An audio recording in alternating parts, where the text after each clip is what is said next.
বানপানী জমা কৰিবলৈ পুখুৰী খনন অসম চৰকাৰৰ জলসম্পদ বিভাগৰ এক অভিলাষী প্ৰকল্প কেইবা কোটি টকা ব্যয়েৰে নিৰ্মাণ হ'ব এই প্ৰকল্প অভিলাষী প্ৰকল্পটোৰ বাবে প্ৰয়োজন 700 বিঘা মাটি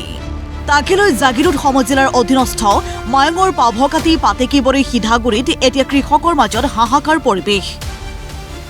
কাৰণ প্ৰকল্পটোৰ বাবে প্ৰস্তাৱিত মাটিত আছে মাকৈ আৰু ৰঙালাও খেতি যুগ যুগ ধৰি এই স্থানত বৃহত্তৰ অঞ্চলটোৰ ৰাইজে খেতি-বাতি কৰি পৰিয়াল পোহপাল দি আহিছিল কিন্তু প্ৰকল্পটোৰ বাবে মাটি খান্দিবলৈ সেই স্থানত আজিৰ পৰা চলিছে প্ৰশাসনৰ জেচিবি ফলত উন্নয়নৰ ত্বৰান্বিত গতিত এতিয়া দিশহাৰা হৈ পৰিছে সহস্ৰাধিক কৃষক পানীত হাঁহ নচৰা অৱস্থা হৈছে কৃষকসকলৰ মই মন্ত্ৰী ছাৰৰ ওচৰত কাটৰ মিনতি এটি কৰি আছো আমাৰ এইটো এইবিলাক দুখীয়া দৰিদ্ৰ মানুহ আমি এই মাটিখিনি শহ বছৰ ধৰি আমি আবাদ কৰি খাই আছো বাল বাচ্চা ইয়াৰ এই মাটিৰ পৰা উৎপাদনৰ দ্বাৰা পুহি আছো ইতিমধ্যে শুনা পাইছো যে আমাক নোটিছ দিছে যে এই মাটিখিনি এৰি দিব লাগে এৰি দিলে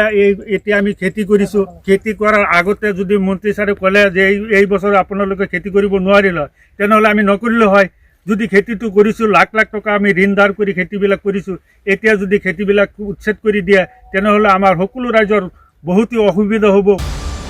15 দিনৰ ভিতৰত খালী কৰিব লাগিব সেই স্থান ইতিমধ্যে লোকসকলক জাননী জাৰি কৰিছে প্ৰশাসনে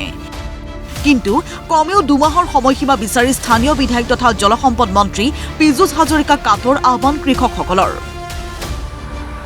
যিখিনি কাম কৰিছে গোটেই অসমত তাৰ প্ৰশংসা আছে আমি ওয়েলকাম দিছোঁ আমাৰ এই 2 মাহ সময় দিয়া আৰু পাৰিলে যদি আমাৰ ইয়াত পানী জমাই হৈ থাকে আৰু আমাৰ পানীৰ প্ৰয়োজনই নাই মাতাবৰি দিছে আমাৰ ওয়েলকাম দিছোঁ আমাৰ এই মন্ত্ৰী আমাৰ এই মাটিখিনি মানে কিবা এটা গৰীব মানুহ কৰি ধৰি খাই আছে এইটো আমাৰ তুলিবাৰ দিয়ক 2 মাহ সময় লাগিব 2 মাহ পিছত আপুনি কি কৰিব আপুনি কৰক আমাৰ 2 মাহ সময় দিয়ক এইটো আমি মানে অনুৰোধ কৰিছো আমাৰ পীযুষ হাজৰিকা এফালে ব্ৰহ্মপুত্ৰ আৰু পকৰিয়াৰ পাৰে পাৰে মথাউৰি নিৰ্মাণ আনফালে পুখুৰী নিৰ্মাণ ফলত চৌদিশে এতিয়া অবৰ্ণনীয় পৰিৱেশ মায়ঙৰ পৰা নজৰুল ইছলামৰ ৰিপৰ্ট প্ৰতিদিন টাইম